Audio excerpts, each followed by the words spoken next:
बिस्मिल्लाहिर्रहमानिर्रहीम।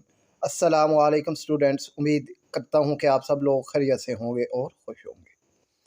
तो बच्चों, क्लास 10th केमिस्ट्री का जो पीबीए हमने आपसे शेयर किया था, यानी जो मॉडल पेपर हमने आपसे शेयर किया था, और उसमें मौजूद जो सवालात हैं तो उनका सलूशन, उनके जवाबात आज की इस वीडियो में आपसे शेयर किए जाएंगे। बच्चों, क्वेश्चन नंबर 1 है कि Ali is a grade 10 student is tasked with separating the component of a mixture of inks using paper chromatography in the school laboratory. He has been provided with the following material. कि अब उसके पास paper chromatography की मदद से जो रंग हैं, जो कलर है, उनको सेपरेट करना है। और उसको जो मटेरियल दिए गए हैं वो क्रोमेटोग्राफी पेपर है, पेंसिल है, कैपिलरी ट्यूब है, बीकर्स हैं, सॉल्वेंट है और इंक सैंपल हैं। ये सारी चीज़ें उसको दी गई हैं। तो अब जो सवाल हैं वो सवाल अब आपके सामने है कि सवाल ये है कि Ali begins by drawing a baseline on the chromatography paper। अच्छा, अली ने अब जो तस्वीर बच्चों एक आपके सामने है कि अब उसने जो बेस लाइन बनाई क्रोमेटोग्राफी पेपर पर। Where should Ali draw the line, Ali line कहाँ ड्रा करेगा इस पेपर पे। And why should he use a pencil instead of a pen, उसने पेन के बजाय पेंसिल का इस्तेमाल क्यों किया। अपना बच्चों, ये जो बेस क्रोमेटोग्राफी पर जो बेस लाइन लगाई जाती है, ये पेपर से थोड़ा सा नीचे करके लगाई जाती है। और पेंसिल में ग्रेफाइड होता है। ग्रेफाइड की वजह, जो ग्रेफाइड है वो सॉल्यूशन में हल नहीं होता, तो आपका जो सॉल्यूशन है उस पर कोई फ़र्क नहीं पड़ता, ठीक है। और पेन में इंक होती है, तो इससे आपका जो एक्सपेरिमेंट है उसमें फॉल्ट आने के चांसेस बढ़ जाते हैं, इसलिए पेंसिल से लाइन लगाई जाती है। अब आपने इसका जवाब क्या लिखना है तो वो स्क्रीन पर बच्चों आपके सामने है। अच्छा बच्चों, ये भी आप याद रखें कि chromatography work on the principle of solubility, कि क्रोमेटोग्राफी जो है वो प्रिंसिपल के उसूल पर काम करती है। Dyes that dissolve more easily, dyes मतलब कि रंग वगैरह, easily in the solvent, move faster and travel higher up the paper, ठीक है। कि जो रंग पानी में ज़्यादा तेज़ी से हल होते हैं वो इस पेपर पर ज़्यादा जो हायर यानी ऊपर तक जाते हैं। और इसमें बेस लाइन जो है वो लगाई जाती है, ठीक है। पेंसिल का इस्तेमाल किया जाता है इसलिए क्योंकि इसका ग्रेफाइट पानी में नहीं घुलता। ये आपने इसका जवाब लिखना है कि a line is drawn with a pencil because pencil lead is insoluble if a pen were used its own ink would spread and interfere with the result, ठीक है। और पेन की इंक खुद जो है वो पानी में हल हो जाएगी और जो रिज़ल्ट है उसको ख़राब कर देगी। ये आपने बच्चों इसका जवाब लिखना है। दूसरा सवाल है बच्चों आपके पास कि Ali use a capillary tube to apply small spot of X mixture of ink, how can he ensure that the spot are properly placed for effective separation. तो उसका जवाब बच्चों आपने ये लिखना है, यानी कि सवाल में ये पूछ रहा है कि अली ने जो इंक के लिए जो स्मॉल डॉट लगाए, स्पॉट लगाए, ठीक है, वो लगाने के लिए उसने कैपिलरी ट्यूब का इस्तेमाल किया। वो इस बात को कैसे इंश्योर करेगा कि जो उसने स्पॉट लगाए हैं वो सही तरीके से लगाए गए हैं या नहीं लगाए गए। तो इसका जवाब है जो आपने ये लिखना है कि he should ensure that the spots are small and concentrated and place exactly on the pencil line. The sport must be spaced apart so that they do not spread and merge into each other. उसको यानी कि वो ensure करेगा कि जो dots हैं, जो sports हैं, वो छोटे और जो है वो गहरे होने चाहिए और जो पेंसिल है उसके ऊपर होने चाहिए, ठीक है। और उनके दरमियान जो फासला है वो मुनासिब तरीके से होना चाहिए ताकि वो एक दूसरे के अंदर मर्ज ना हो सके। इसके बाद बच्चों सी पार्ट है आपके पास कि after applying the ink spot, ठीक है। इंक स्पॉट यानी स्याही के धब्बे लगाने के बाद Ali place the chromatography paper into a beaker with the solvent, कि अली ने फिर कागज़ को जो बीकर है उसमें रख दिया। What must Ali check to ensure the setup is correct before starting the experiment? कि जो सेटअप है वो ठीक है एक्सपेरिमेंट शुरू करने से पहले, ठीक है। वो कैसे इंश्योर करेगा? तो इसका जवाब बच्चों आपने लिखना है कि Ali must check that the solvent level is below the pencil line, ठीक है। अली को ये चेक करना चाहिए कि सॉल्वेंट का जो लेवल है वो पेंसिल के जो पेंसिल के ऊपर लाइन है उससे नीचे हो। If the spot are submerge the ink will dissolve into the solvent instead of travelling up the paper, ठीक है। अगर जो लाइन है वो पानी में हल हो जाती है यानी पानी में डूब जाती है तो उससे कि क्या होगा कि जो स्याही है वो ऊपर आने के बजाय पानी में घुल जाएगी। ये आपने बच्चों उसका जवाब लिखना है। डी पार्ट है बच्चों के how can Ali determine when the experiment is complete and what should he do immediately after removing the paper from the beaker, कि अली कैसे डिटरमाइन करेगा कि जो एक्सपेरिमेंट है वो मुकम्मल हो गया है और जो कागज़ है उसको बीकर से बाहर निकालना चाहिए, ठीक है। And what should he do immediately, कि उसे जल्दी से क्या करना चाहिए after removing the paper from the beaker, के बीकर से पेपर निकालने के बाद। तो इसका जवाब बच्चों आपने ये लिखना है कि the experiment is complete when the solvent front is near the top of the paper.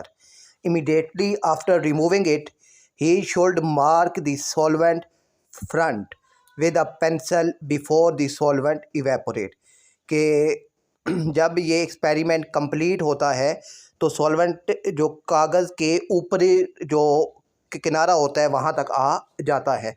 कागज़ निकालते ही उसे फ़ौरन पेंसिल से उस जगह जो है निशान लगाना चाहिए, सॉल्वेंट जिसे सॉल्वेंट फ्रंट के कहते हैं, ठीक है। जहाँ तक ये सॉल्वेंट पहुँच गया है उसे सॉल्वेंट फ्रंट के कहते हैं, वहाँ पे उसे निशान लगाना चाहिए। पार्ट ई है बच्चों आपके पास अली observe that X separates into two distinct spots. What conclusion can Ali drawn about the composition of X?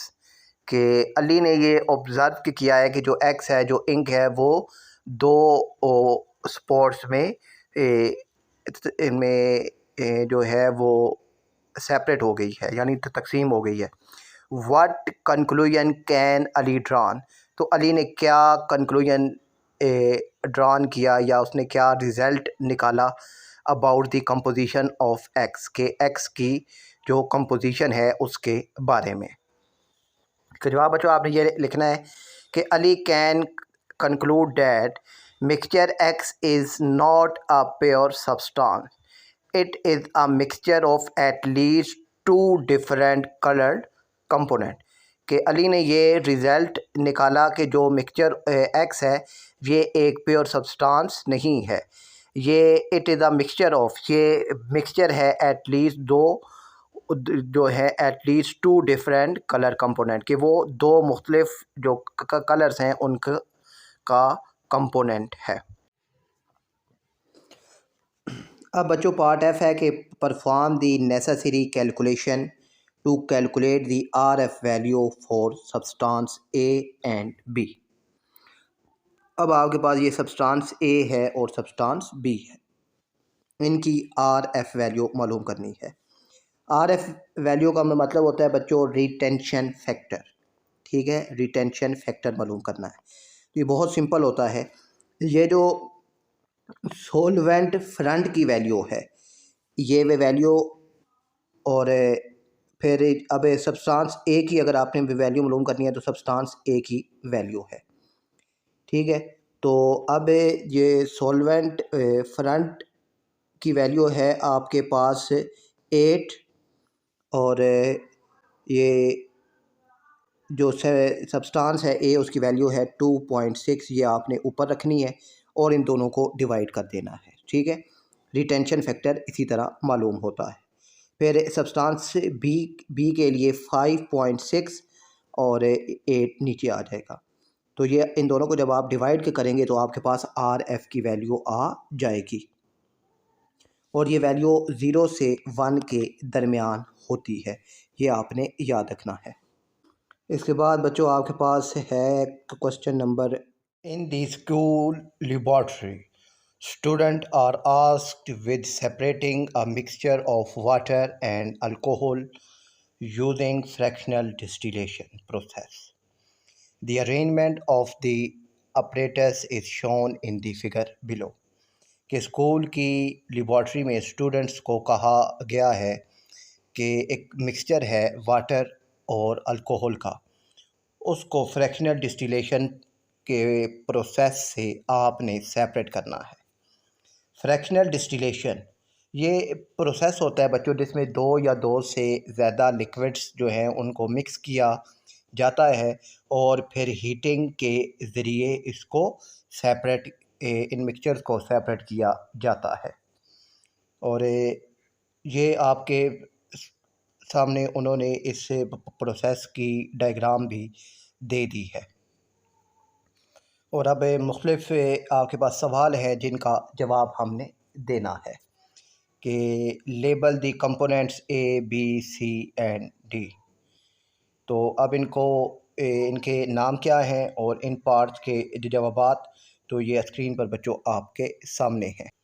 जो A है बच्चों, इसे हम लोग कहते हैं फ्रैक्शनेटिंग कॉलम, ठीक है। इसमें होता क्या है कि इसमें जो लिक्विड्स होते हैं वो ये शीशे की जो होती है, ये शीशे की बनी होती है, ग्लास की, और इसमें जो लिक्विड्स होते हैं वो आसानी से और मोर एक्यूरेटली जो है वो सेपरेट होते हैं।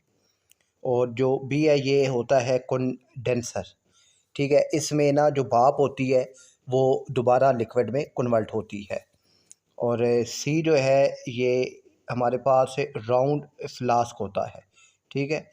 और इसमें होता क्या है कि इसमें हम लोग जो हीट है वो देते हैं और इसमें जो लिक्विड्स हैं वो फिर बॉयल होते हैं, यानी वो बर्तन है जिसमें जो मिक्सचर है वो बॉयल होता है। और जो डी है ये रिसीविंग फ्लास्क होता है हमारे पास। और दूसरा सवाल है कि what is the purpose of the component label as A in the setup, ठीक है। जो एक कंपोनेंट है इसका काम क्या है, and how does it improve the separation process. अब और सी है जी, as you begin heating the mixture, जब आप मिक्सचर को हीट देना शुरू करते हैं, विच कंपोनेंट वाटर और alcohol will vaporise first and Y.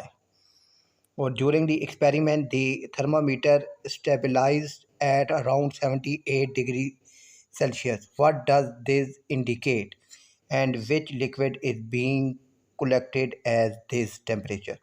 अब इन सारे पार्ट्स का ना बच्चों जवाब जो है वो आपके सामने है, तो मैं एक एक रीड करता हूँ और साथ आपको समझाता जाता हूँ। बच्चों क्वेश्चन नंबर 2 का पार्ट ए का जवाब है, जो एक कंपोनेंट है उसे फ्रैक्शनेटिंग कॉलम कहते हैं, और जो बी का कंपोनेंट है उसे कंडेंसर कहते हैं, और जो सी है इसे राउंड बॉटम डिस्टिलेशन फ्लास्क कहते हैं, और जो डी है उसे रिसीविंग फ्लास्क कहते हैं।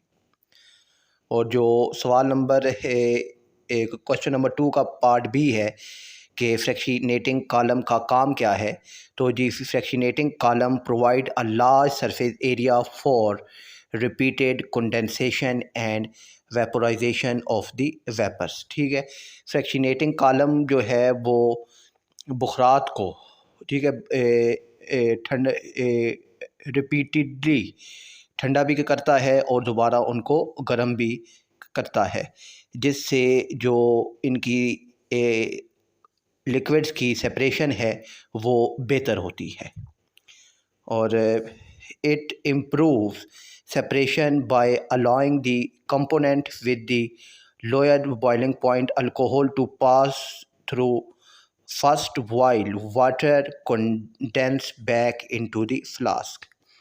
ठीक है, और इसमें जो अल्कोहल का अब जो बॉइलिंग पॉइंट है वो कम होता है तो वो ऊपर चला जाता है, और जो पानी है वो उसका बॉइलिंग पॉइंट ज़्यादा होता है तो वो वापस फ्लास्क में आ जाता है।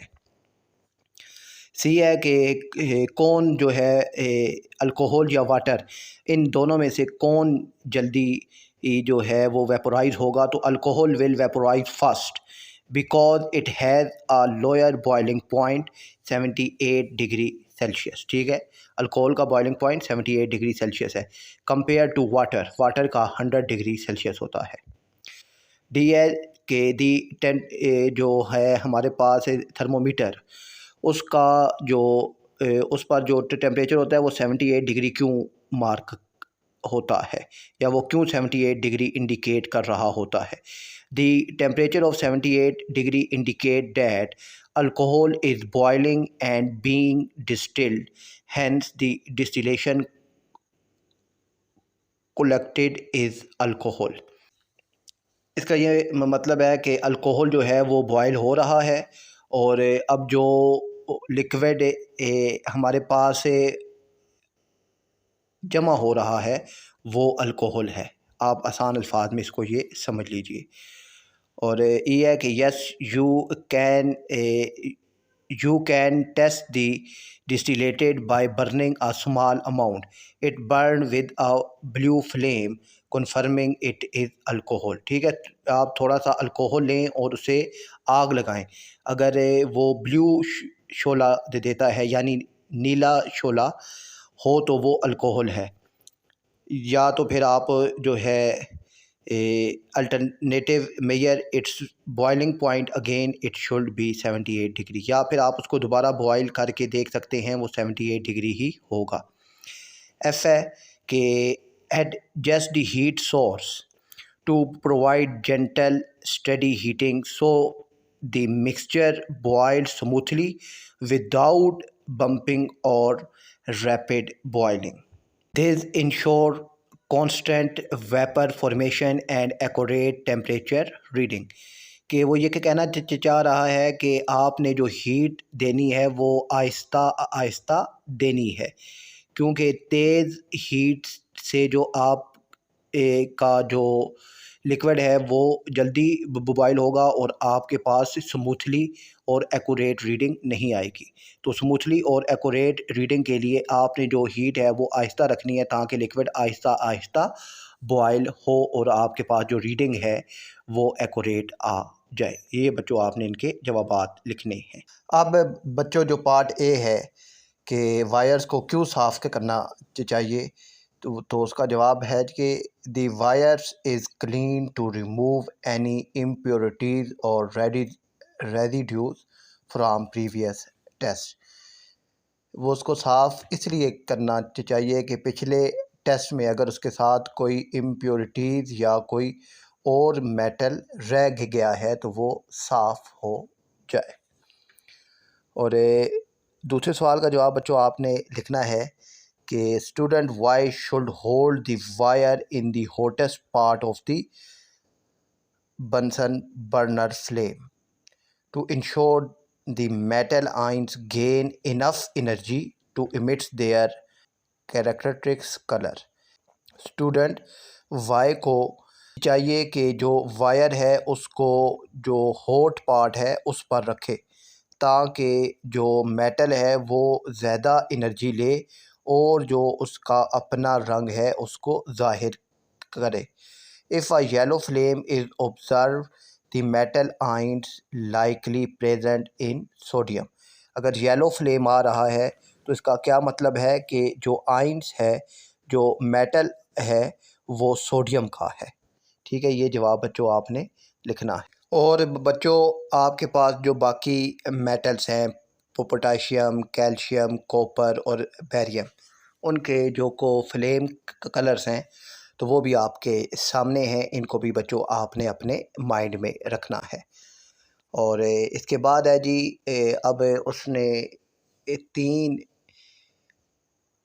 बॉइलिंग पॉइंट्स मेजर किए हैं, 70, 71 और 70.5। तो हमने बतानी है उसकी एक्यूरेसी और प्रिसीजन।